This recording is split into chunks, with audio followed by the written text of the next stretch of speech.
All right, let's talk about a word you hear pretty much everywhere these days: inflation. It's not just some abstract economic term, it's the reason your coffee costs more, it affects your rent, it even messes with your savings.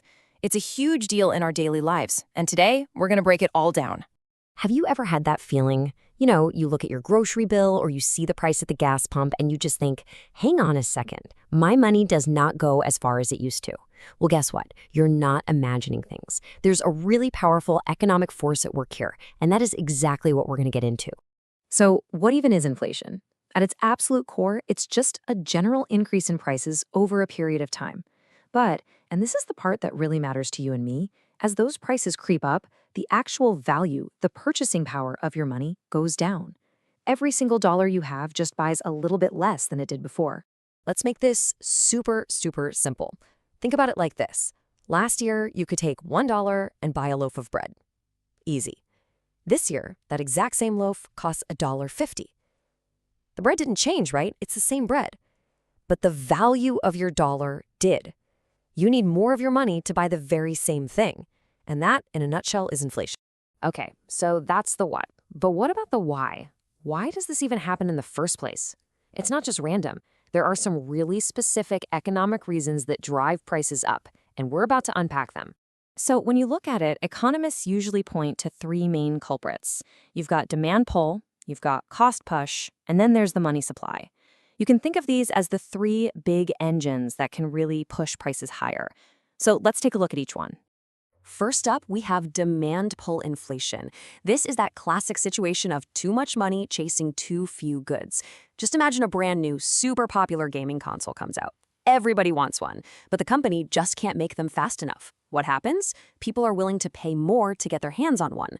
Now picture that happening across the entire economy for all sorts of stuff, and boom, that's demand pull inflation.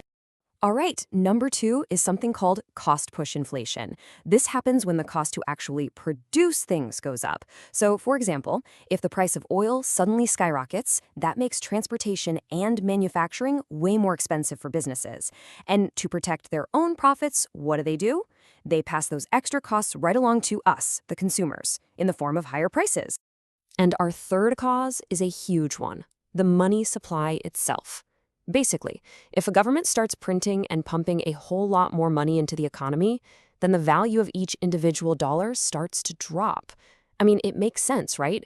If there's way more cash floating around chasing the same amount of goods and services, prices just have to go up.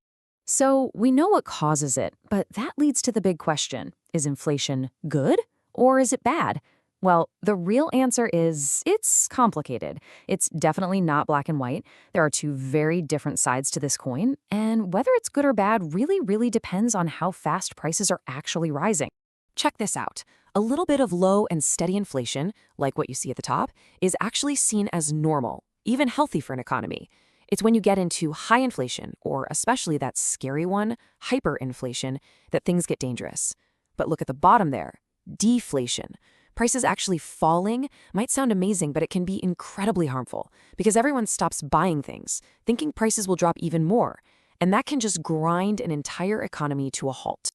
So let's look a little closer at those two sides. On the upside, a little bit of inflation actually encourages us to spend and invest our money instead of just stuffing it under the mattress because we know it'll be worth less in the future. That keeps the economy humming along. But the downside is huge. It eats away at your purchasing power. It drives up the cost of living. And it is especially tough on people with fixed incomes, like retirees, because their income doesn't go up when prices do. Okay, so if high inflation is so risky, how do we keep it under control? How do you go about taming this economic beast? Well, fortunately, governments and central banks have a whole toolkit designed for exactly this purpose. The number one tool in that toolkit is raising interest rates.